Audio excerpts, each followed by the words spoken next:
10 taon nang tahimik ang buhay ni Carmela bilang asawa at ina. Ngunit sa isang iglap, gumuho ang kanyang kapayapaan nang muli niyang makaharap si Julian, ang nag-iisang lalaking sumira at bumuo sa kanyang puso noon. Pareho na silang may suot na singsing sa palasingsingan. Pareho nang may pamilyang dapat protektahan. Ngunit sa bawat nakaw na tingin at muling paglapit, nabubuhay ang apoy ng nakaraan, kasabay ng isang nakalibing na lihim. Hindi kusang lumayo si Julian noon, at ang kasalukuyan nilang buhay ay nakatayo sa isang malaking kasinungalingan. Hanggang saan nila kayang labanan ng mapanghanib na tukso, kung ang tanging paraan para maging malaya ay ang wasakin ng lahat ng kanilang nasimulan.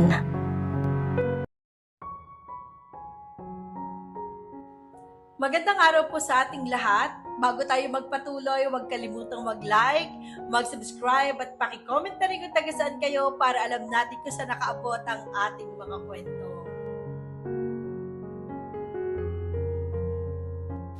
Malamig ang simoy ng hangin sa Tagaytay. Nang hapong iyon, ngunit ang init sa loob ng silid pulungan ng binuong Eco Resort Project ay tila sumasakal kay Carmela. Hawak niya makapal na folder ng architectural designs habang pilit na inaayos ang sariling paghinga. Bilang lead interior designer ng kumpanya, sanay siya sa matitinding presentasyon. Ngunit diba ang kaba na bumabalot sa kanyang dibdib ngayon? Ayon sa kanyang boss, ang bagong may-ari ng buong real estate holding firm na mamumuhunan sa kanilang proyekto ay mismong darating upang repasuhin ang plano. Carmela, handa na ba ang slides? Tanong ni Greg. Ang kanyang asawa na siya ring senior civil engineer ng proyekto. Lumapit ito sa kanya, maraang hinuplos ang kanyang balikat at nagiwan ng isang mabilis na halik sa kanyang noo. Huwag kang mag-alala, maganda ang ginawa mo. Pagkatapos ito, susunduin na natin si Toby sa school at kakain tayo sa paborito mong steakhouse. Napangiti si Carmela, kahit bahagyang pilit.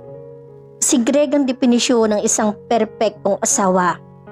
Responsable, mapagmahal at walang ibang hinangad kundi ang kapakanan nilang mag-ina sa loob ng 7 taon nilang pagsasama. Sa piling nito, nahanap niya ang katahimikang matagal na pinagkait sa kanya ng kanyang kabataan.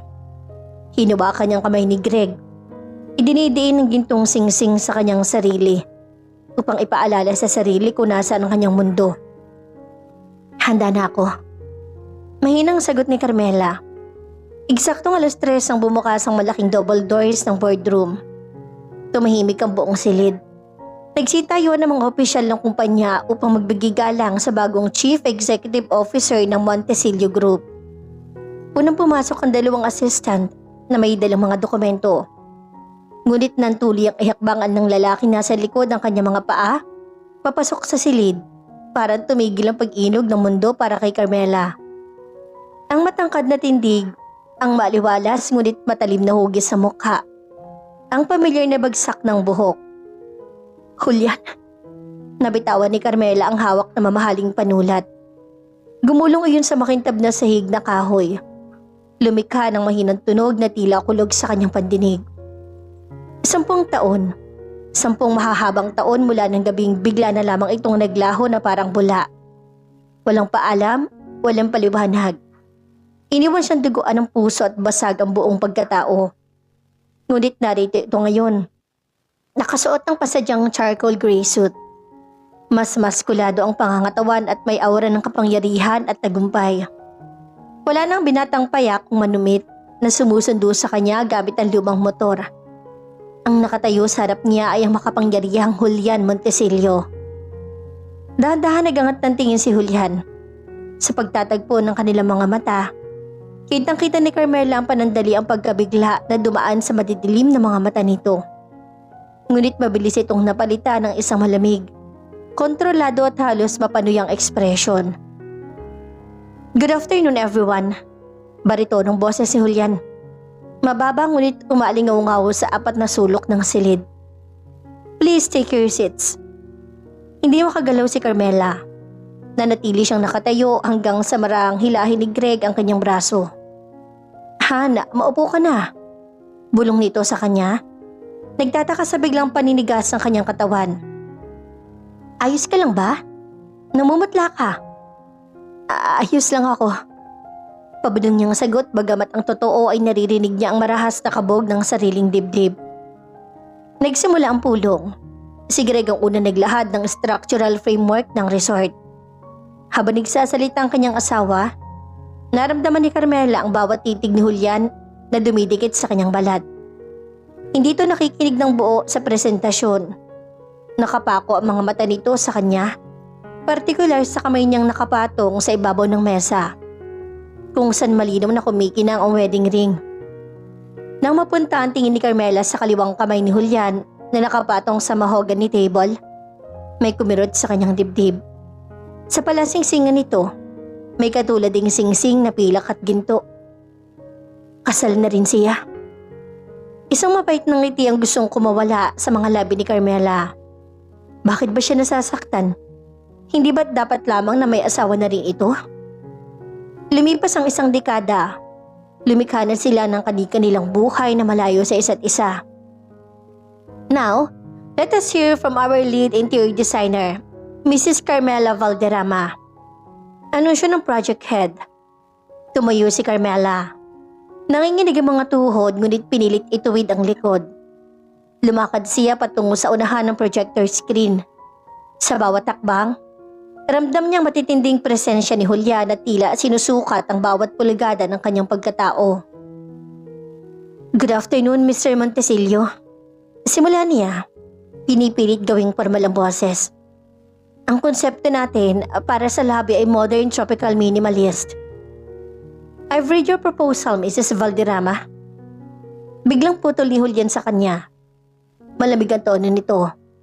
Walang bakas ng pagkilala ngunit ang lalim ng tingin ay nagpapahiwatig ng mga alaalang hindi pa natatabunan ng panahon.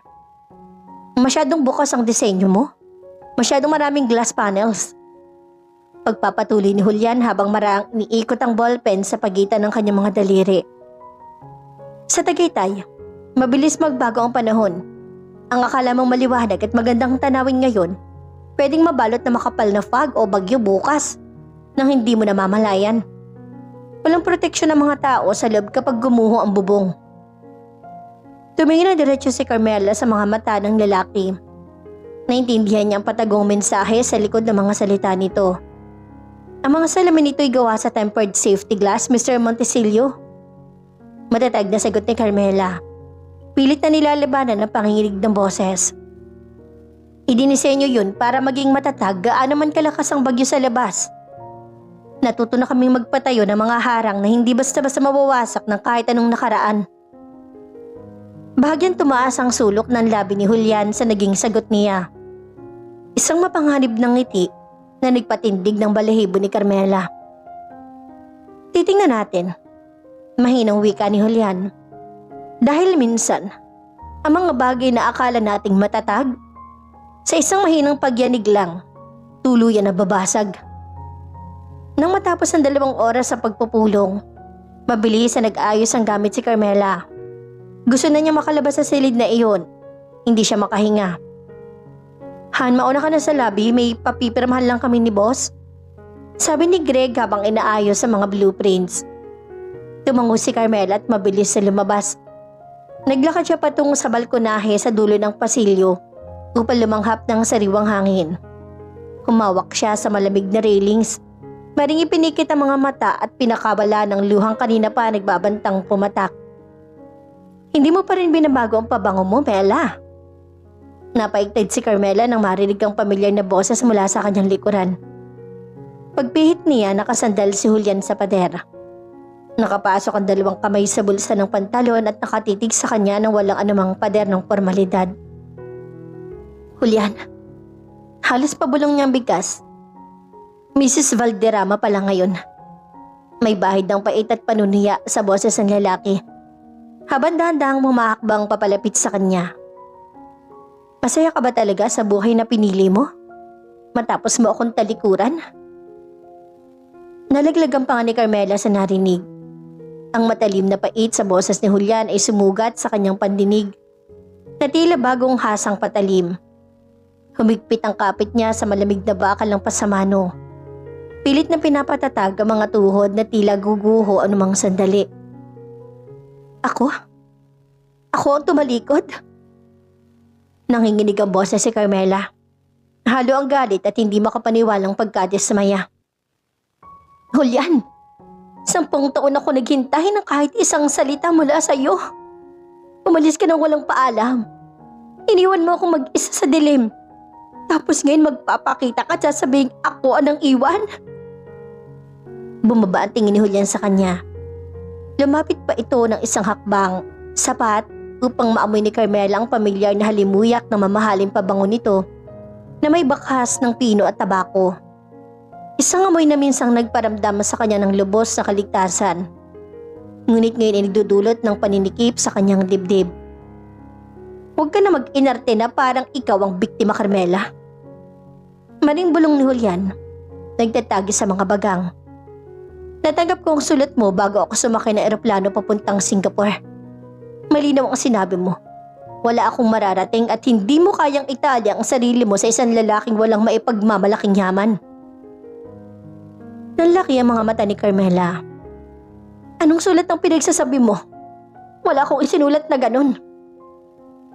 Bago pa man makasagot si Julian, narinig nila ang mga yapak ng sapatos na papalapit mula sa kanto ng pasilyo. Mela, boses yun ni Greg. Mabilis sa umatras si Julian. Muling ibinalik ang malamig at formal na maskara sa kanyang mukha. Lumabas si Greg mula sa pasilyo. May hawak na 2 tasa ng mainit na kape. Bahagya nagulat ang asawa ni Carmela nang makita ang CEO na nakatayo malapit sa kanya. Mr. Montesillo, magalang na bati ni Greg sabay abot ng isang bahagyang tango. Nandito rin pala kayo. Nagustuhan niyo ba ang lokasyon ng deck? Magandang tanawin, Engineer Valderrama. Malamig ngunit kalkuladong sagot ni Julian habang inaayos ang cuff ng kanyang polo. Ngunit kaya nang napag-usapan sa loob. Kailangan nating tsakin na matibay ang pundasyon. Minsan, ang mga lumang lamat na hindi naaayos ay maaaring magpaguho sa buong istruktura. Hindi nakuha ni Greg ang malalim na pahiwatig. Ngumiti lamang ito ng tapat. Huwag kayong mag-alala sir, hawak naman ni Carmela ang bawat detalye at hindi kami nagpapabaya. Inakbayan ni Greg si Carmela at marahang inilapit sa kanyang tabi. Sa simpleng kilos na iyon, kitang-kita ni Carmela ang pagdidilim na ekspresyon ni Julian. Tumalim ang titig nito sa kamay ni Greg na nakapatong sa kanyang balikat. Bago dahan-dahang lumipat ang mga mata sa suot nitong singsing. Mabuti kung ganun. Wika ni Julian. Dahil sa proyektong ito, ako mismo ang magbabantay sa bawat galaw ninyo. Inaasahan ko kayo sa ground inspection sa Lunes ng umaga. Nang hindi na naghintay ng tugon ay tumaligod si Julian at naglakad palayo. Ang bawat yabag ng kanyang sapatos ay tila mabigat na tambol na nag-iwan ng tensyon sa hangin. Nakahinga lamang ng maluwag si Carmela nang tulian ang mawala ang anino ng lalaki. Ayos ka lang ba talaga, Han? Nag-aalalang tanong ni Greg habang iniabot sa kanyang isang tasa ng kape. Kanina ka pa balisa. Masyado ka bang na-pressure sa bagong may-ari? Balita ko nga, stricto raw talaga si Julian Montesillo. Pero napakagaling na negosyante. Medyo napagod lang siguro ako sa biyahe. Pagsisinungaling ni Carmela, hindi makatingin ng diretso sa tapat at mapagmahal ng mga mata ng kanyang asawa. Ang bigat ng kanyang konsensya ay agad na dumagaan sa kanyang dibdib. Kinagabihan, sa kanilang tahanan sa Santa Rosa, Laguna, tahimik na pinagmamasdan ni Carmela ang kanyang anak na si Toby, habang mahimbing itong natutulog sa kama. 7 taong gulang na ang bata, may makapakapal na pilik mata at mga matang puno ng kuryosidad. Hineplos niya ang buhok ng anak. Sa kabilang banda ng silid, nag-aayos si Greg ng mga papeles bago matulog. Si Greg ang laging nariyan nang halos gumuho ang mundo niya noon. Tinanggap siya nito ng buong buo. Inalagaan at naging isang huwarang ama at asawa. Bakit ngayon pa bumalik si Julian? At anong sulat ang tinutukoy nito? Kinabukasan ng gabi, nagkaroon ng welcome dinner ang mga investor sa isang marangyang hotel sa Bonifacio Global City. Hindi na sana nais pumunta ni Carmela. Ngunit bilang lead designer, obligasyon niyang dumalo. Puno ng mga kilalang personalidad, negosyante at mamamahayag ang Grand Ballroom. Nakasuot si Carmela ng simpleng itim na bestida na lalo nagpalitaw sa kanyang maputing balat at balingkinit ng katawan. Katabi niya si Greg na formal sa kanyang barong. Habang umiinom ng tubig si Carmela sa gilid ng buffet table, bigla nagkaroon ng bulong-bulungan sa entrance ng bulwagan. Pumasok si Julian. Nakasuot ito na makintab na itim na tuxedo. Ngunit ang kumuha sa atensyon ng lahat ay ang babaeng nakakapit sa kanyang braso. Si Sofia Ledesma Montesillo, isang kilalang social elite at tagapagmana ng isa sa pinakamalalaking pharmaceutical company sa bansa. Elegante ito, nakasuot ng kumikinang na emerald green gown at may ngiting nagpapahiwatig ng perpektong kapangyarihan at yaman. Nagsalubong muli ang mga mata ni Carmela at Julian sa gitna ng maraming tao. Sa pagkakataong ito, hindi galit ang nabasa ni Carmela sa mga mata ng lalaki, kundi isang malalim at mapanganib na hamon. Habang pinapakilala ni Julian ang kanyang asawa sa mga matataas na opisyal, napansin ni Carmela ang isang bagay. Gaano mang kalapit si Sofia kay Julian, malamig ang bawat galaw ng lalaki. Walang init sa mga hawak nito at ang ngiti nito ay hindi umaabot sa mga mata. Nang magtungo si Carmela sa powder room upang umiwas sa tensyon, nahinto siya nang marinig ang usapan ng dalawang babae sa may salamin. Matagal na raw talagang hiwalay ng kwarto sina Julian at Sofia. Bulong ng isa habang naglalagay ng lipstick. Kasal lang sila sa papel para sa merger ng mga kumpanya nila. Hindi nga nagkakaanak hanggang ngayon dahil wala naman totoo nangyayari sa kanila.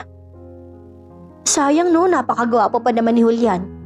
Pero balita ko may isang babae raw talaga siyang hindi makalimutan bago siya pinilit ipakasal ng pamilya niya.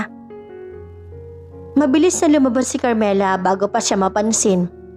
Tumango siya sa fire exit ng hotel upang makahinga ng maluwag. Nanginginig ang kanyang mga kamay. Nang itulak niya ang mabigat na pinto at emergency stairs, isang malakas na kamay ang humila sa kanyang braso. Papasok sa madilim na pasilyo at mabilis sa isinarang pinto. Napaigtad si Carmela at akamang sisigaw, ngunit agad na tinakpan ng isang mainit na palad ang kanyang bibig. Huwag kang sumigaw, Carmela. Bulong ng pamilyar na boses sa kanyang tenga. Ramdamang mabilis sa paghinga nito sa kanyang leeg. Nasa dilim sila. Nakasandal ang likod ni Carmela sa malamig na pader habang nakakulong siya sa pagitan ng mga bisig ni Julian. Maras ang bawat paghinga ni Carmela sa loob ng madilim na hagdanan ng fire exit. Tanging ang manipis na sinag ng emergency light ang tumatanglaw sa matalim na mukha ni Julian. Na halos silang pulgada na lamang ang layo sa kanila. Nararamdaman niya ang init ng katawan ng lalaki. Ang mabilis na tibok ng dibdib nito na sumasabay sa sarili niyang kaba. Dahan-dahang inalis ni Julian ang palad sa kanyang bibig. Ngunit na natiling nakaharang ang dalawang braso nito sa magkabilang gilid ng pader. Kinukulong siya sa isang espasyong walang puwang para makatakas. Bitawan mo ako, Julian. Pabulong ngunit may diing banta ni Carmela. Nasa labas ang asawa mo at nasa labas si Greg. Nababaliw ka na ba? Baka nga baliw na ako. Paor sa sagot ni Julian. Hindi ito lumayo bagkus ay lalong tumitig sa kanyang mga mata ng may pait at pagnanasa na matagal ng kinikimkim. 10 taon akong nagpakahirap buuin ang sarili ko para balikan ka, Carmela. Pero ang nadatnan ko lang noon ay ang balitang may iba ka na. Wala ako natanggap na sulat. Wala ako sinabing ganun sa'yo. Maring itinulak ni Carmela ang dibdib ng lalaki. Ngunit parang matibay na pader si Julian na hindi malang natinag. Nung gabing nangako akang magkikita tayo sa estasyon ng tren bago ka umalis. Hindi ka sumipot. Buong magdamag ako naghintay sa ulan hanggang sa mawalan ako ng malay. Natigilan si Julian. Kumunot ang noon nito at tila binabasa ang bawat hibla ng katotohanan sa mukha ng babae. Sinundo ako ng mga tauhan ng ama ko. Bago pa man ako makarating sa estasyon. Kinulong nila ako sa ospital ng gabing yun dahil sa isang gawa-gawang aksidente. At kinabukasan, iniabot sa akin ng stepmother ko ang sulat mo. Nakasulat sa sarili mong penmanship na sinasabing tanggapin ko ng alok ng pagpapakasal kay Sofia dahil ayaw mo sa isang lalaking walang maipapangakong kinabukasan. Nanlamig ang buong katawan ni Carmela. Ang alaala ng nakaraan ay biglang nagkadugtong-dugtong sa kanyang isip. Ang stepmother ni Julian, ang mayamang si Doña Miranda, ay minsang pumunta sa kanilang maliit na apartment bago ang insidenteng iyon. Nagalok ng pera upang layuan niya ang binata. Ngunit buong tapang niya itong tinanggihan. Peke ang sulat na yun, Julian. Nanginginig na wika ni Carmela. Unti-unting pumapatak ang mga luha sa kanyang pisngi. Kahit kailan ay hindi kita sinukuan dahil sa pera. Nilinlan tayo ng pamilya mo para mapilitan kang sumunod sa kanilang mga plano. Bumagsak ang mga balikat ni Julian. Ang dating matigas at mapagparusang ekspresyon sa kanyang mukha ay napalitan ng labis sa pagkabigla at lungkot. Inabot ng kanyang mga daliri ang pisngi ni Carmela. Parang pinapahid ang basang bakas ng luha nito. Gamit ang kanyang hinlalaki. Diyos ko, Mela. Bulong ni Julian. Basag ang tinig. Anong ginawa nila sa atin? Ang dampi ng mga daliri ni Julian ay nagdulot ng matinding kuryente sa katawan ni Carmela. Sa isang sandali, nawala ang 10 taong agwat. Nawala ang mga singsing sa kanilang mga daliri. At tanging ang dalisay na pag-ibig ng kanilang kabataan ang nanatili. Ngunit nang maramdaman niya ang malamig na metal ng singsing ni Julian na tumatama sa kanyang balat, biglang bumalik sa kanyang gunita ang mukha ng kanyang asawang si Greg at ang ngiti ng kanyang anak na si Toby. Mabilis ay iniwas si Carmela ang kanyang mukha at marahas na itinulak si Julian palayo. Huli na ang lahat, Julian.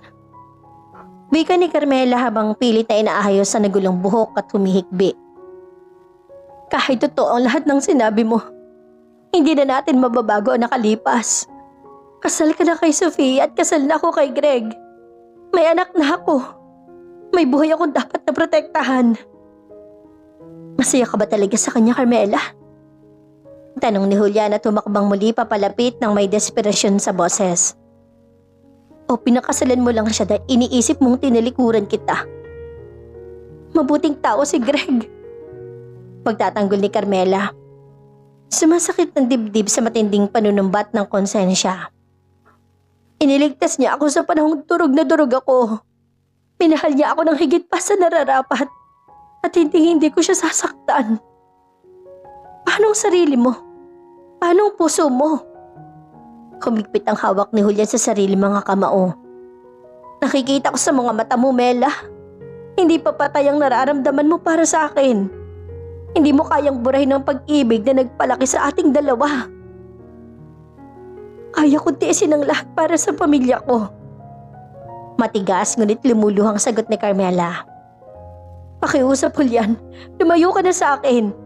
Ituloy natin ang proyekto ng purong professional lamang at huwag mong sirain ang buhay na binuo ko. Hindi na hinintay ni Carmela ang sagot ng lalaki. Buong lakas niyang hinawi ang pinto ng fire exit at mabilis na lumabas patungo sa maliwanag na pasilyo ng hotel. Nang makabalik siya sa grand ballroom, agad siyang sinalubong ni Greg na may bit-bit na baso ng juice. Saan ka galing, Han? Kanina pa kita hinahanap. Nag-aalalang tanong ni Greg. Sabay ng pinang kamay sa malamig na noo ng asawa. Bakit namumula ang mga mata mo? Umiyak ka ba? Medyo sumakit lang ang ulo ko sa loob ng banyo. Pagsisinungaling ni Carmela. Pilit na pinipinta ang isang ngiti sa kanyang nanginginig na labi. Gusto ko na sanang umuwihan. Pagod na ako. Sige, magpapaalam lang ako saglit sa mga kasama natin tapos uuwi na tayo agad para makapagpahinga ka. Palabing na tugon ni Greg bago ito humalik sa kanyang sentido. Nang lumingon si Carmela sa kabilang dulo ng bulwagan, nakita niya si Julian na lumabas na rin mula sa pasilyo. Nakatayo ito sa tabi ni Sofia na abala sa pakikipag-usap sa mga negosyante. Ngunit ang mga mata ni Julian ay nanatiling nakatutok sa kanya. Mga matang puno ng hindi matitinag na paninindigan at isang pangakong hindi pa tapos ang laban. Alam ni Carmela sa kanyang sarili Nagsisimula pa lamang ang tunay na bagyo na susubok sa bawat panunumpa na kanyang binitawan. Lunes ng umaga na magsimula ang formal na ground inspection sa itinatayong Tagaytay Eco Resort. Makapal ang abuhing ulap na nakabitin sa kalangitan. At ang malamig na simoy ng hangin ay may dalang amoy ng basang lupa. Naka-hard hat at heavy-duty vest si Carmela habang sinusuri ang mga finishes sa ginagawang prototype villa. Kasama niya sa site ang ilang junior architects habang si Greg naman ay abala sa kabilang dulo ng talampas kasamang structural engineering team para sa pagsusuri ng slope protection. Engineer Valderrama, tawag ng isang site supervisor mula sa malayo. Kailangan kayo ni boss sa main deck. May discrepancy sa soil test results. Lumingon si Greg kay Carmela. Han, pupuntahan ko lang yun sa baba. Dito ka lang sa loob ng villa para hindi ka mahamugan, baka maumulan pa. Sige, mag-iingat ka. Sagot ni Carmela na may banayad ng ngiti. Nang makaalis si Greg, sinubukan ni Carmela na ituon ng buong atensyon sa color swatches at lighting fixtures. Ngunit hindi nagtagal. Narinig niya ang mabibigat na yabag ng bota sa sahig na semento. Pagangat ng kanyang tingin, pumasok si Julian sa loob ng villa. Walang kasamang bodyguard o assistant. Suot ang sariling hard hat at isang simpleng navy blue windbreaker. Napalunok si Carmela at agad na umatras. Mr. Montesillo, kung hinahanap mo si Greg, nasa lower deck siya kasama ang team. Hindi si Greg ang pinunta ko rito. Formal ngunit matatawag na wika ni Julian habang naglalakad palapit sa malaking glass frame kung saan tanaw ang buong bulkang Taal. Pinuntahan ko ang interior works at ikaw ang lead designer, hindi ba? Oo. Maikling tugon ni Carmela. Pilit na pinananatili ang professional na distansya. Lahat ng materyales na ginamit ko dito ay eco-certified. Ang kahoy ay reclaimed teak wood at ang pintura ay low VOC. Maganda. Komento ni Julian, ngunit hindi ang pader ang tinitingnan nito kundi ang kanyang mga mata. Gaya ng inaasahan ko sa'yo. Noon pa man, palagi mong pinapaganda ang bawat sulok ng mundong ginagalawan mo. Julian, pakiusap. Mahinang saway ni Carmela.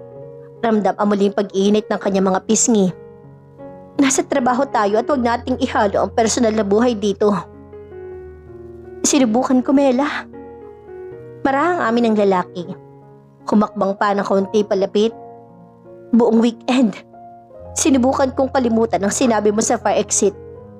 Sinabi ko sa sarili ko na dapat kitang hayaan dahil may pamilya ka na.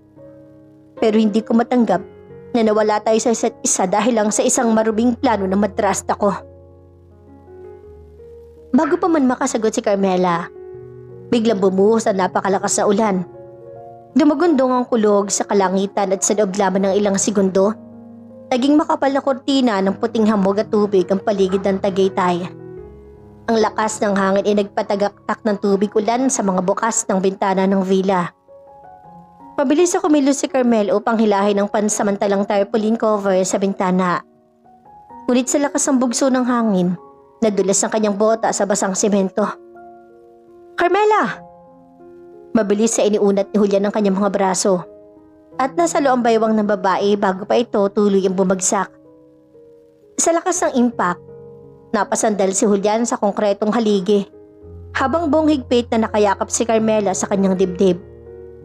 Napatigil ang oras. Nasa loob sila ng saradong silid habang marahas na humahampas ang bagyo sa labas.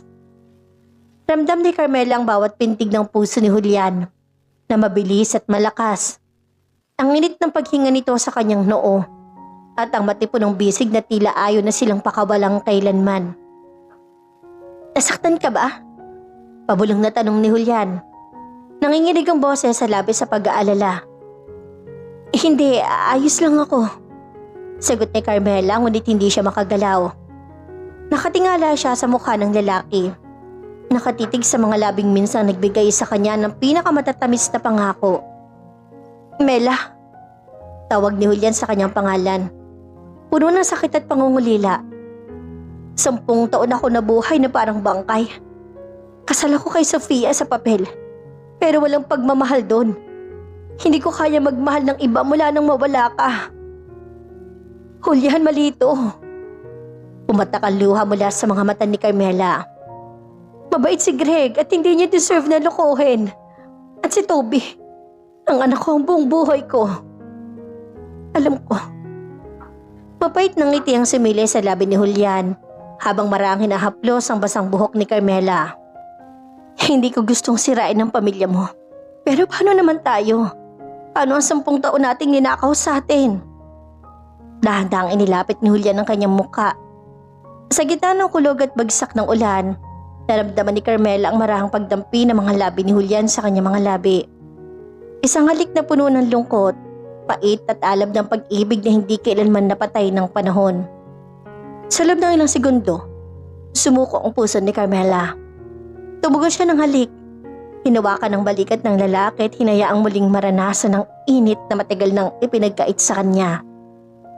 Ngunit kasing bilis ng kidlat, biglang rumehestro sa isip ni Carmela ang mukha ng kanyang anak na si Toby at ang tapat na mga mata ni Greg. Maras siyang itinulak si Julian palayo. Tama na! Sigaw ni Carmela, habol ang paghinga at lumuluhas sa matinding hiya at konsensya. Hindi to dapat nangyari, kasalanan ko to, Julian. Napaatras si Julian. Bakas ang labis ng pagsisisi sa kanyang mga mata. Mela, patawarin mo ko. Umalis ka na rito bago pa tayo makita ng kahit sino. Matigas ngunit basag na utos si Carmela. Hindi makatingin sa lalaki. At pakiusap. Tapusin natin ang resort project na to sa pinakamabilis na panahon. Pagkatapos ito, ayoko na makita ka pa kahit kailan. Nang humupa ang ulan, makalipas ang 1 oras, lumabas si Julian ng tahimik. Naiwan si Carmela na nakaupo sa sulok ng madilim na villa. Yakap ang sarili mga tuhod habang walang tigil ang pagtulo ng mga luha sa kanyang pisngi. Nang sumapit ang hapon at sunduin siya ni Greg upang umuwi, sinalubong siya nito ng isang mainit na yakap. Naligtas namin ng slope, Han. Pasensya ka na kung naiwan kita rito habang umuulan. Hindi makasagot si Carmela. Niyakap niya ng mahigpit ang kanyang asawa. Ngunit sa bawat segundong nakadikit ang kanyang katawan kay Greg, sinusunog siya ng katotohanang may bahagi pa rin ng kanyang puso na hindi kailanman naging tapat dito. 2 linggo na ang lumipas matapos ang insidente sa villa. Ngunit para kay Carmela, bawat araw ay tila paglalakad sa ibabaw ng manipis na bubog. Pilit niyang binuhos ang bawat patak ng kanyang lakas sa pagtatrabaho at pag-aasikaso sa kanyang mag-ama upang lunurin ang matinding panunumbat ng konsensya. Sa tuwing ihahain niya ang hapunan kay Greg o sa tuwing yayakapin siya nito bago matulog, pakiramdam ni Carmela ay unti-unti siyang dinudurog ng sarili niyang lihim. Ang tapat at mapagkalingang mga mata ng kanyang asawa ay naging pinakamasakit na salamin ng kanyang pagkakasala. Isang Sabado ng hapon, dinala ni na Carmela at Greg ang 7 taong gulang na si Toby sa isang kilalang playground cafe sa Alabang. Masiglang tumatakbo ang bata sa play area habang nakaupo ang mag-asawa sa may viewing deck. Han, napapansin ko nitong mga nakaraang araw, parang laging malayong iniisip mo. Marahang wika ni Greg habang hinahawakan ng kamay ni Carmela sa ibabaw ng mesa. Masyado ka bang napapagod sa Tagaytay project? Kung gusto mo, kakausapin ko ang management para bawasan ang site visits mo. Mabilis na umiling si Carmela at pilit nang umiti. Huwag na, Han, maayos naman ako. Marami lang talagang detailing na kailangan tapusin bago ang mid-year review. Sigurado ka ba? May bahid ng labis sa pag-aalala sa mukha ni Greg. Alam mo namang nandito lang ako lagi para sa'yo, di ba? Kahit ano pang problema yan, sabay nating harapin. Napayuko si Carmela. Hindi niya kayang tapatan ang kabutihan ng lalaki. Salamat, Greg. Alam ko. Bago pa man makapagsalita muli si Greg, biglang narinig ni Carmela ang pamilyar na boses mula sa likuran ng kanilang mesa. Well, look who's here. Napaangat ng tingin si Carmela at nanigas ang kanyang buong katawan. Nakatayo roon si Sofia Ledesma Montesillo. Nakasuot ng mamahaling designer sunglasses at cream trench coat. Hawak ang isang signature handbag. Sa likod nito ay nakatayo si Julian. Formal, malamig ang ekspresyon ngunit agad na tumama ang matatalim na mga mata nito sa mga kamay ni na Carmela at Greg na magkahawak. Mrs. Montesillo, Mr. Montesillo. Magalang na tumayo si Greg upang bumati. Napadpad din pala kayo rito sa South. Nagikot lang kami saglit ni Julian para sa ilang family errands. Nakangiting wika ni Sofia. Ngunit may lamig sa kanyang mga mata habang sinisipat si Carmela mula ulo hanggang paa. Hindi ko akalaing mahilig pala sa family cafe sa mga magagaling nating project leads. Nandito kami kasamang anak namin. Paliwanag ni Greg nang may pagmamalaki sa boses. Eksakto naman tumakbo papalapit si Toby mula sa play area. Pawisan at may hawak na maliit na laro ang sasakyan. Daddy, Mommy, nakita niyo po ba yung slide? Nahinto ang bata nang makitang may mga kausap ang kanyang mga magulang. Sa sandaling iyon, tila huminto ang hangin sa paligid. Nang bumaba ang tingin ni Julian sa bata, kitang-kita ni Carmela ang biglang pagbabago sa mukha nito. Nalaki ang mga mata ni Julian. Bumuka ang bibig ngunit walang lumabas sa tunog. At dahan-dahang nawala ang kulay sa kanyang mukha. Ang hugis sa mga mata ni Toby, ang pamilyar na kurba ng kilay nito, at ang maliit na peklat sa ibabaw ng kaliwang tenga ng bata. Lahat ng iyon ay eksaktong refleksyon ng kabataan ni Julian. Naramdaman ni Carmela ang panlalamig ng kanyang mga daliri. Bumilis ang tibok ng kanyang puso sa matinding takot. Agad niyang hinila si Toby palapit sa kanyang tabi at marahang itinago sa kanyang likuran. Toby, maghilaw ka muna kina Mr. and Mrs. Montesillo. Utos si Greg na walang kamalay-malay sa matinding tensyon na namumuo sa pagitan ng tatlong matatanda. Hello po, magalang nabati ng bata. Nanatiling nakatitig si Julian kay Toby. Nanginginig ang mga kamay nito na nakatago sa bulsa ng pantalon. Tumingin si Julian kay Carmela. Isang tingin na puno ng nag-aalab na mga tanong. Pagkabigla at isang mabilis sa pagsusuma ng mga taon na lumipas. 7 taon na siya. Basag ang boses na wika ni Julian. Nakapako ang tingin kay Carmela. Kailan nga ulit ang eksaktong kaarawan niya, Mrs. Valderrama? Julian, bakit ka ba nagtatanong ng ganyan? Bagyang natawa si Sofia. Bagaman may pagdududa na rin sumilay sa kanyang magagandang mata habang palipat-lipat ang tingin sa bata at sa kanyang asawa. Tara na, mahuhuli tayo sa reservation natin. October. Mabilis sa sagot ni Carmela bago pa makapagsalita si Greg. Pinipilit gawing matatag ang boses kahit halos bumigay na ang kanyang tuhod. October ang kaarawan niya. Isang mabilis sa pagtatagis ng bagang ang ginawa ni Julian. Naintindihan nito ang matematika ng nakaraan. 7 taon at 8 buwan mula ng gabing huli silang magkasama bago ang kanilang mapait na paghihiwalay. Napakapamilyar na mukha ng bata. Malamig na wika ni Julian. Hindi inaalis ang nalilisik na tingin kay Carmela. Mukhang marami siyang katangian na hindi maikakailang nagmula sa kanyang tunay na pinagmulan. Bahagyang kumunot ng noo ni Greg sa narinig. Naramdaman ang kakaibang bigat sa tono ng CEO. Sabi nga po ng marami, sir, mas nakuha raw niya ang forma ng mukha ng pamilya ng misis ko. Talaga ba? Mapait na ngumiti si Julian. Minsan, ang mga bagay na pilit nating itinatago sa dilim ay kusa pa ring lumilitaw sa liwanag. Julian, let's go! May diin ang utos si Sofia.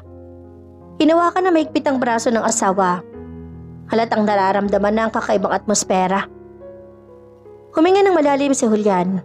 Tumingin ito ng huling beses kay Toby bago ibinalik ang nanonood na titig kay Carmela. Magkikita tayo sa site bukas, Mrs. Valderrama. May mga mahalagang bagay tayong dapat klaruhin ng tayong dalawa lamang. Namakali sa mag-asawang Montesillo, halos hindi na makatayo si Carmela. Napakapit siya sa sandalan ng upuan. Habol ang sariling paghinga. Han, ayos ka lang ba talaga? Tanong ni Greg habang inaalalayan siya. Bakit parang napaka-agresibo ni Mr. Montesillo kanina? Atraso ka ba sa kanya sa opisina? Oo, wala Greg. Nanginginig na sagot ni Carmela habang mahigpit na niyayakap si Toby. Pagod lang talaga ako, umuwi na tayo. Pakiusap, umuwi na tayo. Habang nakasakay sa kotse pa uwi, pinagmasdan ni Carmela ang kanyang anak na natutulog sa backseat. Ang pinakamalaking lihim na itinago niya sa loob ng 7 taon. Ang lihim na nagtulak sa kanya upang tanggapin ang alok na kasal ni Greg upang mabigyan ng buong pamilya ang bata ay tuluyan ng nabuksan. At alam ni Carmela, pagdating ng bukas wala na siyang matatakbuhan pa. Hindi dinala ni Greg si Carmela sa Tagaytay kinabukasan dahil nagkaroon ito ng biglang emergency meeting sa central office sa Makati. Nag-commute si Carmela gamit ng company van. Ngunit ang bawat kilometro ng biyahe paakyat ng kabundukan ay tila paglapit sa sarili niyang hatol. Pagbaba pa lamang niya sa parking grounds ng resorts, sinulubong na siya ng personal secretary ni Julian.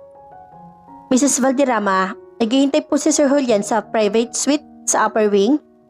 Formal na wika ng babae. Ipinagbili niya huwag magpapasok ng kahit sino hanggat hindi kayo natatapos mag-usap.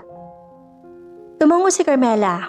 Nanginginig ang kanyang mga kamay habang binabaybay ang tahimik na pasilyo patungo sa presidential suite. Nang itulak niya ang mabigat na pintong kahoy, bumungod sa kanya si Julian na nakatayo sa tapat ng malaking salamin. Nakatalikod, nakatitig sa makapal na hamog na bumabalot sa lawa. Nang marinig nito ang pagsara ng pinto, dahan-dahang humarap si Julian. Walang suot na kurbata ang lalaki. Nakabukas ang unang 2 botones ang kanyang itim na polo at ang mga mata nito ay mapupula. Patunay na hindi ito nakatulog buong magdamag. Upo ka. Malamig ngunit kontroladong utos ni Julian. Nanatiling nakatayo si Carmela malapit sa pinto. Hawak na mahigpit ang kanyang bag bilang pagsanggalang. Dito na lang ako, Julian. Sabihin mo na kung anong kailangan mong sabihin para makabalik na ako sa trabaho. Isang mapait na tawa ang kumawala sa mga labi ng lalaki bago ito humakbang papalapit. Sa bawat yabag ni Julian, nararamdaman ni Carmela ang pagbigat ng hangin sa buong silid. Trabaho pa rin ba talaga iniisip mo, Carmela? Inilapag ni Julian ang isang puting folder sa ibabaw ng coffee table. O kung paano mo patulin ay tatago sa akin ng totoo. Hindi ko alam ang sinasabi mo. Si Toby. Maras sa sigaw ni Julian. Dahilan upang mapapikit si Carmela sa gulat. Ang dating malamig na mukha ng CEO ay tuluyan na basag. Pinalita ng matinding gulat, hinagpis at desperasyon. Anak ko si Toby, hindi ba? Bumagsak ang katahimikan. Tanging ang maras na paghinga ni Julian at ang mahinang pagpatak ng ulan sa labas ang maririnig. Bakit hindi ka makasagot? Lumapit pa si Julian hanggang sa ilang pulgada na lamang ang layo nito. Nang umalis ako papuntang Singapore 10 taon na nakalipas. Buntis ka na. Iniwan mo ako nagdurusa habang dinadala mo ang anak ko at pinagngalan mo siya sa ibang lalaki. Dahil iniwan mo ako. Sumabog ang luwang kanina pa pinipigilan ni Carmela. Buong lakas niyang hinarap ang matalim na titig ng lalaki. Nasaan ka nung nagigising ako sa gabi na sumusuka at walang makain? Nasaan ka nung halos palayasin ako sa inuupahan kong kwarto dahil wala akong pambayad sa ospital? Nasaan ka, Julian? Natigil lang si Julian. Baka sa matinding sakit sa kanyang mukha. Dumating si Greg nang may panahong durog na durog ako. Patuloy ni Carmela habang umaagos ang luha sa kanyang mga pisngi. Alam niya ang lahat. Alam niya nagdadala tao ako sa lalaking bigla na lang naglaho. At sa kabila nun, minahal niya ako. Pinakasalan niya ako. Inako niya si Toby bilang tunay niyang anak. At binigyan niya kami ng isang disenteng tahanan nang walang anumang hinihinging kapalit. Napatras si Julian at tila sinampal ng bawat salitang binitawan ng babae. Napahawak ito sa kanyang noo, nanginginig ang buong katawan. Hindi ko alam, Ella. Basag na bulong ni Julian. Unti-unting lumulod sa harap ng sofa sa labis na panghihina. Sumpah man sa Diyos, wala akong alam. Kung nalaman ko lang na nagdadalang tao ka noon, kahit itakpil ako ng pamilya ko, kahit mamatay ako sa hirap, hindi kita iiwan. Lumapit si Carmela. At tinignan ng lalaking minsan naging buong mundo niya. Masakit makita si Julian na ganito kalupaypay. Ngunit mas matimbang ang takot para sa kanyang kasalukuyang pamilya. Julian, tapos na yun. Mahinang wika ni Carmela. Pilit pinapatatag ang sarili. 7 taon ang kinikilala ni Toby si Greg bilang kanyang ama. Mahal na mahal nilang isa't isa at huwag mo nang guluhin ng bata ha. Pakiusap, pabayaan mo na kami. Dahan-dahan nag-angat ng tingin si Julian. Tumayo ito at muli nag-iba ang ekspresyon ng kanyang mga mata. Mula sa panghihina ay napalitan ito ng matibay at mapanghanib na paninindigan. Hindi ko kayang gawin yan, Carmela. Matigas sa sagot ni Julian. Maaaring tinanggap ko noon na hindi tayo para sa isa't isa dahil sa kasinungalingan ng madrasta ko. Pero ngayon na alam kong may anak tayo, hindi ko tatalikuran ang dugo't laman ko. Julian, may asawa ka, may asawa ako. Nagsampa na ako ng annulment kay Sofia nung nakaraang buwan pa. Pagbubunyag ni Julian na nagpatindig ng balahibo ni Carmela. Bago pa man kita muling makita rito, inayos ko ng paglaya ko sa kasal na yun. Hindi ako magpapakatali sa isang negosyo habang ang buong buhay ko'y naiwan sa nakaraan. Nanlaki ang mga mata ni Carmela sa revelasyon. At ikaw, Carmela? Humakbang muli si Julian. Hinawakan na magkabilang balikat ng babae ng may marahang pakiusap. Alam kong may utang na loob ka kay Greg. Pero tanungin mo ang sarili mo. Pagmamahal ba talaga ang nararamdaman mo para sa kanya? O konsensya at pasasalamat lang? Dahil hindi ka pwedeng mamuhay sa kasinungalingan habang buhay. Bago pa man makasagot si Carmela, biglang tumunog ang kanyang cellphone sa loob ng bag. Nang tingnan niya ang screen, pangalan ni Greg ang lumabas. Nanginginig ang mga daliri ni Carmela nang sagutin ng tawag. Hello, Greg? Carmela? Basagad garal-garang boses si Greg mula sa kabilang linya. Tila nagpipigil na matinding emosyon. Umuwi ka ngayon din. Nandito si Sofia Montesillo sa bahay natin. At may pinakita mga dokumento tungkol kay Toby. Parang binuhusan ng malabig na tubig ang buong katawan ni Carmela. Nabitawan niya ang kanyang bag. Lumika ng malakas sa tunog ang pagbagsak nito sa makintab na sahig ng presidential suite. Nanginginig ang kanyang mga labi habang nakatitig kay Julian na mabilis ding natauhan sa narinig. Sinong nasa bahay? Tanong ni Julian, nanlilisik ang mga mata. Si Sofia. Nanginginig na bulong ni Carmela. Tumutulo ang mga luha sa kanyang pisngi. Nasa bahay namin siya. Alam na niya tungkol kay Toby. Kailangan ko nang umuwi, Julian. Hindi na nagkakasay ng panahon si Julian. Agad itong hinawakan ng kamay ni Carmela at hinila ito palabas ng silid. Sasama ko sa'yo, tayo ang harap sa kanila. Hindi. Kapag sumama ka, lalo lang masisira ang lahat. Pagpupumilit ni Carmela habang pilit binabawi ang kanyang kamay. Ako ang gagawa ng paraan. Ako ang haharap sa asawa ko. Tumakbo si Carmela patungo sa elevator. Nang hindi na hinintay ang sagot ng lalaki. Pinasok niya ang unang taxi na kanyang nakita sa labas ng resort at nagpahatid ng mabilis sa kanilang tahanan sa Santa Rosa, Laguna. Habang nasa biyahe, paulit-ulit na nag-aagawan sa kanyang isip ang takot, konsensya at matinding pag-aalala sa kanyang asawang si Greg. Pagdating sa tapat ng kanilang gate, nakaparada ang puting SUV ni Sofia. Nang buksan ni Carmela ang pinto, sinalubong siya ng isang mabigat at nakabibinging katahimikan sa loob ng sala. Nakaupo si Greg sa sofa, nakatingin sa sahig. Hawak ang isang brown envelope na may mga lumabas na litrato at birth certificate record. Si Sofia naman ay nakatayo sa tabi ng bintana, may mapang-uyam ng ngiti sa labi. Mga Han, basag na boses si Carmela habang dahan-dahan naglalakad papasok.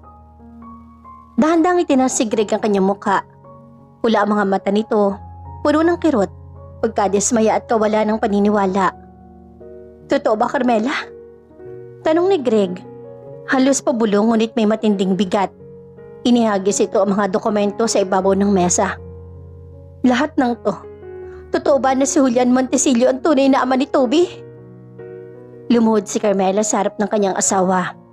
Nanginginig ang mga kamay na akmang hahawakan ang tuhod nito.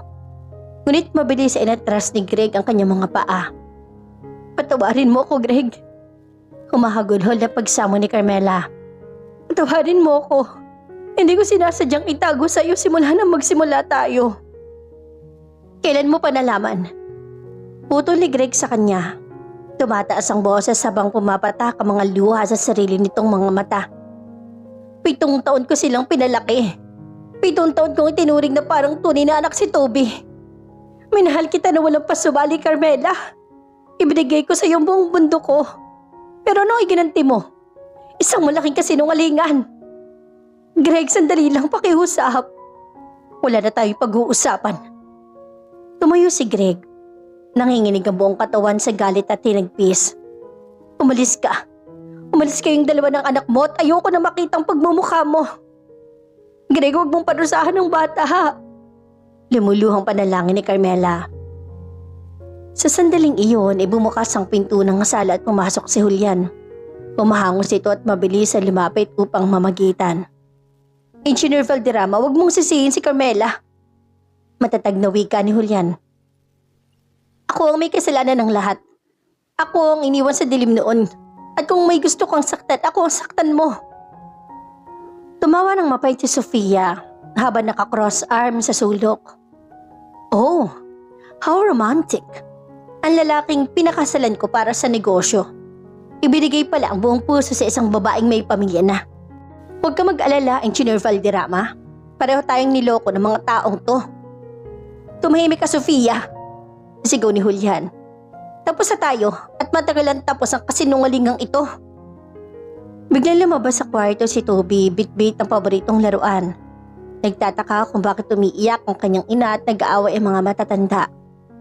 Mami, bakit po kayo umiiyak? Nang makita ni Greg ang bata, lalo itong nadurog. Tumalikod si Greg, pinunasan ang mga luha sa kanyang mga mata. At bago pa man makalapit si Carmela ay pumasok ito sa kwarto at isinara ang pinto ng may malakas na kalabog. Naiwan si Carmela sa gitna ng sala. Lumuluhang kayakap ang kanyang anak habang ang mundo na binuo niya sa loob ng 7 taon ay tuloy ang gumuho sa kanyang harapan. Walang humpay na pagpatak ng ulan sa labas ng bahay. Tila nakikisabay sa mga hikbi ni Carmela na nakaluhok pa rin sa sahig habang mahigpit na kayakap ang nagtatakang si Toby. Kanina pa pumasok sa kwartong kanyang asawa. At kahit anong katok at tawag ang gawin niya ay nanatiling nakasarang pinto. Isang matibay na pader na nagpapatunay na tuluyan ng naputol ang tiwala. Si Sofia naman ay matagal nang umalis. Bit-bit ang malamig na tagumpay ng kanyang paghihiganti at ang mga litratong nagpapatunay sa iskandalong tatatak sa kanilang mga pangalan. Nakatayo lamang si Julian sa isang sulok ng sala. Nakapako ang mga mata nito sa mag-ina. Kitang-kitang matinding pagsisisi at kirot sa kanyang mukha.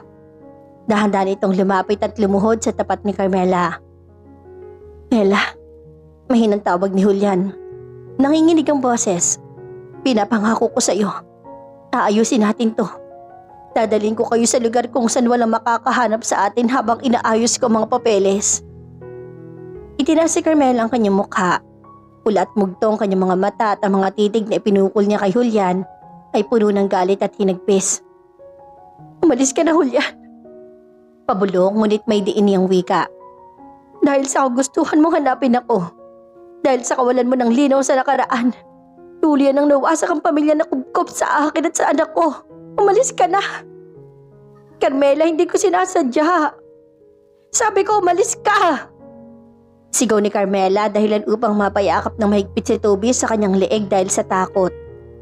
Tumayo si Julian, mabigat ang mga yabag habang lumalabas ang pinto.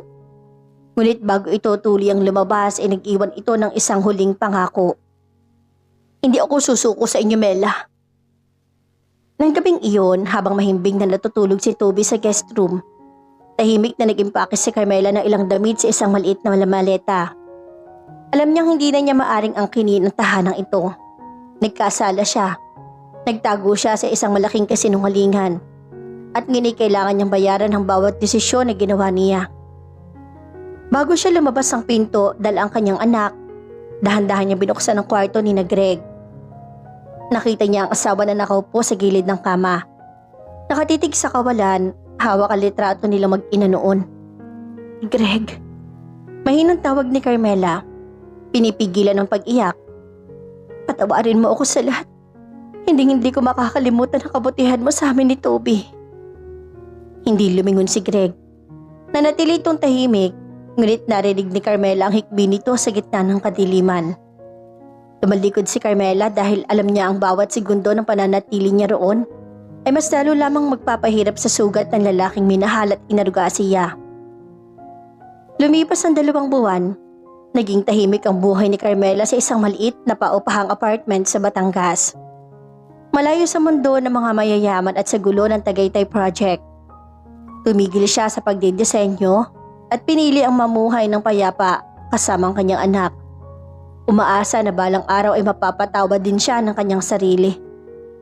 Ngunit hindi tumupad sa kasunduan ng tadhana. Isang hapon habang naglalakad siya pauwi galing sa palengke, bitbit ang mga pinamili. Isang itim na kotse ang huminto sa kanyang tapat. Bumukas ang pinto at lumabas si Julian. Mas payat, mas pagod ang hitsura ngunit may determinasyon sa kanyang mga mata. "Mela," tawag ni Julian. Umarang sa kanyang daraanan. "Matagal ko kayong hinanap." "Julian, pakiusap."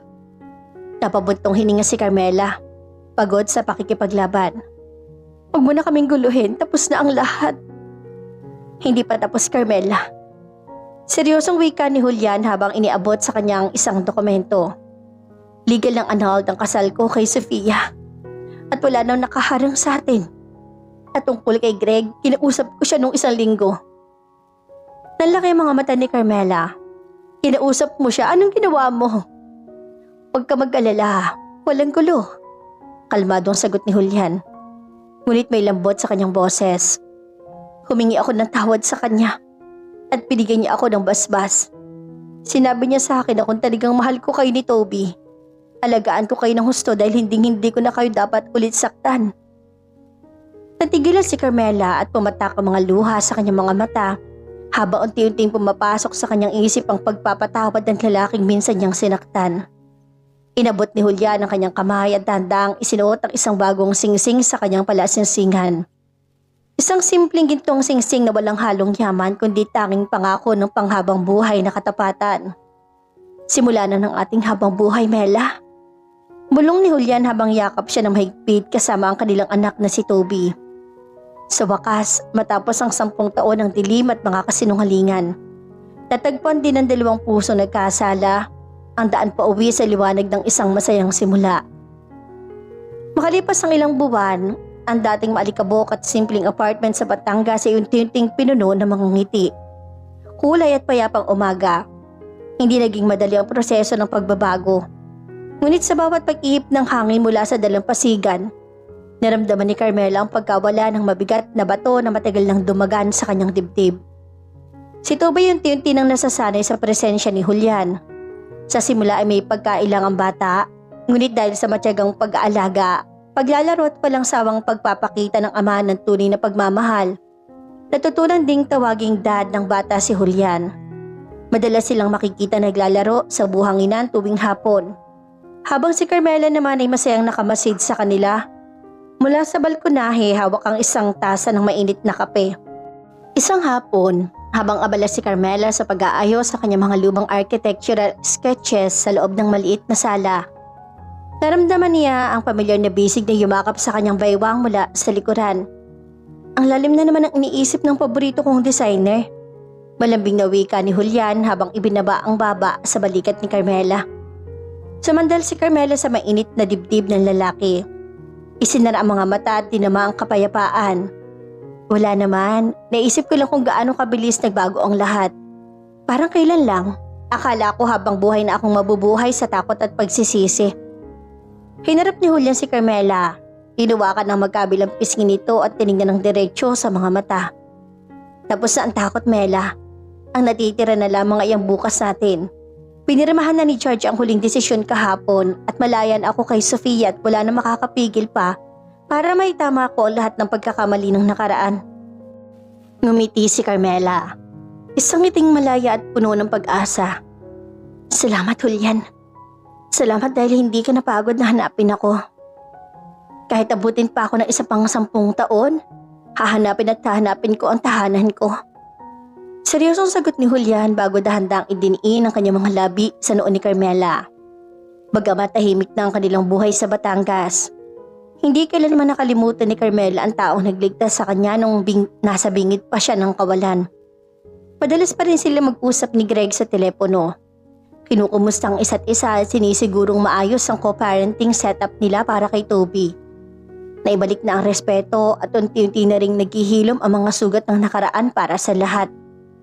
Isang gabi, habang naglalakad ang pamilya sa baybayin ng dagat at pinapanood ang paglubog ng araw, hinawakan ni Julian ang kamay ni Carmela at isinuot ng isang bagong perpektong singsing. Isang simpleng simbolo na nagsasabing ang pag-ibig na dumaan sa pinakamatinding pagsubok ay ang siyang pinakamatibay sa lahat. At sa wakas, sa ilalim ng kulay kahel na kalangitan, naramdaman ni Carmela na tama ang naging desisyon ng kanyang puso. Ang magpatawad, lumaya at yakapin ang tunay na kaligayahan. Isang taon na lumipas mula nang lisanin nila ang maingay na mundo ng Maynila at ang masalimuot na alaala sa Tagaytay. Sa isang tahimik at magandang bahay na nakaharap sa malawak na karagatan sa Batangas, natagpuan ni na Carmela at Julian ang kapayapaan at matagal nilang pinangarap. Magandang sikat ng araw sa umagang iyon. Malamig ang simoy ng hangin na nagdadala ng amoy ng alat ng dagat habang abala si Julian sa paghahanda ng almusal sa kusina. Sa labas ng terrace, dinig na dinig ang masayang halakhak ni Toby habang nagtatatakbo ito kasama ang kanilang bagong aso sa berdeng damuhan. Bumaba si Carmela mula sa ikalawang palatasan. Suot ang isang simpleng puting damit. Nakalugay ang kanyang buhok at walang bakas ng mabigat na make-up. Tanging ang natural na kinahang ng kaligayahan sa kanyang mukha ang namumukod tangi. Naramdaman ni Julian ang kanyang pagdating. Lumingon ito, may bitbit na plato ng pancakes at kape. At isinabit ng isang matamis na ngiti na hanggang ngayon nagpapabilis pa rin ang pintig ng puso ni Carmela. Magandang umaga, Mrs. Monticello. Bati ni Julian nang lumapit ito at mag-iwan ng mabilis sa halik sa kanyang labi. Magandang umaga rin, Mr. Monticello. Nakangiting tugon ni Carmela habang tinutulungan itong maghain sa mesa. Ang aga mo yata nagising ngayon. Hindi ako makatulog ng maayos eh. Sagot ni Julian habang tinititigan siya ng may pagmamahal. Iniisip ko lang kung gaano ako kaswerte. 10 taon kaming nawalan, Mela. Pero sa huli ikaw pa rin at ikaw ang binigay sa akin ng tadhana. Hinawakan ni Carmela ang kamay ng asawa. Diniina ng gintong singsing na nag-uugnay sa kanilang dalawa. Hindi na natin kailangan balikan ang nakaraan, Julian. Ang mahalaga ay narito na tayong kayo at ito na ang ating magpakailanman. Maya-maya pa'y pumasok si Toby sa kusina. Pawisan at gutom na gutom mula sa paglalaro. Agad itong binuhat ni Julian at pinaupo sa silya, habang si Carmela naman ay masayang pinagsisilbihan ng kanyang dalawang mahal sa buhay. Sa sandaling iyon, habang pinapanood ang mag-ama na nagtatawanan, napagtanto ni Carmela ang isang mahalagang bagay. Ang buhay ay hindi nagtatapos sa mga pagkakamali at pagkaligaw ng landas. Minsan, kailangan mo munang dumaan sa pinakamatinding bagyo upang malaman mo kung aling tahanan ang dapat mong panatilihin magpakailanman. Wala nang natitirang takot, wala nang mga lihim na itinatago sa dilim. Ang tanging naroon ay ang liwanag ng isang bagong umaga. Isang masayang simula para sa isang pamilyang binuo ng pag-ibig, pagpapatawad, at pangalawang, pagkakataon. Wakas. At dito na po nagtatapos ang kwento ng pag-ibig ni Julian at Carmela. Nawa kayo nag-enjoy at na-in love. Samahan niyo po ako muli sa mga susunod pang nakaka-inspire at nakakakilig na mga kwento ng pag-ibig na aking ibabahagi. Maraming salamat po. Hanggang sa muli. God bless us all.